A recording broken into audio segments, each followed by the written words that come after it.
অনিয়ন্ত্রিত ও যথেচ্ছ ব্যবহারের ফলে কমে গেছে অ্যান্টিবায়োটিকের কার্যকারিতা। রোগতত্ত্ব, রোগ নিয়ন্ত্রণ ও গবেষণা প্রতিষ্ঠান IEDCR এর গবেষণা প্রতিবেদন সূত্রে জানা যায়, হাসপাতালে চিকিৎসাধীন 41% ICU রোগীর শরীরেই এটি কাজ করছে না। কৃষিতে অ্যান্টিবায়োটিকের অনিয়ন্ত্রিত ব্যবহারে এটি খাবারের মাধ্যমে মানুষের শরীরে প্রবেশ করা এই অবস্থা বলে মনে করছেন গবেষকরা। আর অবস্থা উত্তরণে কঠোর নীতিমালা ও তদারকির পরামর্শ দিয়েছেন চিকিৎসকরা।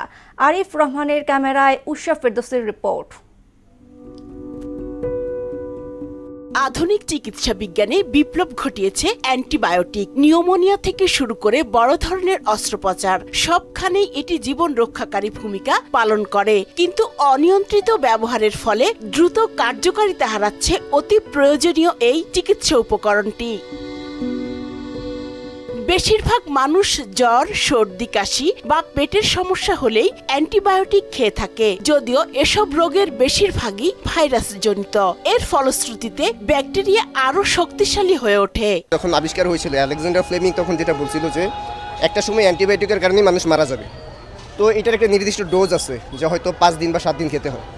কিন্তু দেখা যায় যখন অসুখ হয় তখন আসলে অ্যান্টিবায়োটিক আমরা নিজেদের ইচ্ছা মতো এখন নিয়ে নিচ্ছি। ডাক্তারের প্রেসক্রিপশন ছাড়া যদি কেউ যদি এটা ব্যবহার করে, আমি মনে করি এটা ব্যবহার করা উচিত না। অনেক ওষুধ খাওয়ার পরে তো অনেক রোগ ভালো হয় না। মানবদেহে অ্যান্টিবায়োটিকের কার্যকারিতা একদিনেই নষ্ট হয় না। অকারণে এটি সেবন, অতিরিক্ত সেবন এবং অনিয়মিত সেবনের ফলে ধীরে ধীরে এটি কার্যক্ষমতা হারায়। অনেকে চায় আমার ভাই ডাক্তার, আমার চাচা ডাক্তার, আপনি দিবেন না কেন? আইসিইউ এমন একটা জায়গা, ওখানে অ্যান্টিবায়োটিক ছাড়া তো চলে না, ওখানে শুধু অ্যান্টিবায়োটিক চলে। ডাক্তাররা কেন অ্যান্টিবায়োটিক, যে কোনো কারণে অ্যান্টিবায়োটিক দেয় কিনা সেটা আপনি হয়তো কোনো প্রেসক্রিপশন ধরে আপনি এটা দেখতে পারেন। সরকারি একটি তথ্য বলছে, নিবিড় পর্যবেক্ষণ কেন্দ্র ICUতে চিকিৎসাধীন রোগীদের 41% ক্ষেত্রেই কোনো অ্যান্টিবায়োটিক কাজ করছে না। আর ICU যে রোগীগুলো সেগুলো হচ্ছে মরণাপন্ন সব পেশেন্ট, তার শরীরে রোগ প্রতিরোধ ক্ষমতা নেই বললেই চলে।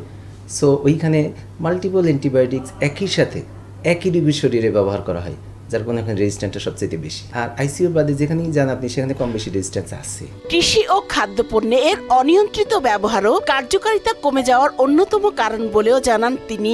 আমাদের দেশে যে বিভিন্ন খাত আছে, বিশেষ কৃষি খাত, বিভিন্ন যে প্রাণী শিল্প খাত, এসব ক্ষেত্রেও অ্যান্টিবায়োটিক ব্যবহার করা হচ্ছে, যার কারণে আলটিমেটলি তো এগুলোর মাধ্যমে আমাদের শরীরে অ্যান্টিবায়োটিক যাচ্ছে। এটা হলো সবচেয়ে বড় কারণ। এখন কারেন্ট কনটেক্সটে বলতে পারেন আমাদের দেশে অ্যান্টিবায়োটিক রেজিস্ট্যান্ট হওয়ার বড় কারণ হচ্ছে এটা। অ্যান্টিবায়োটিকের কার্যকারিতা ধরে রাখতে রেজিস্টার্ড চিকিৎসকের পরামর্শ ছাড়া এটি গ্রহণ না করার পরামর্শ চিকিৎসকদের।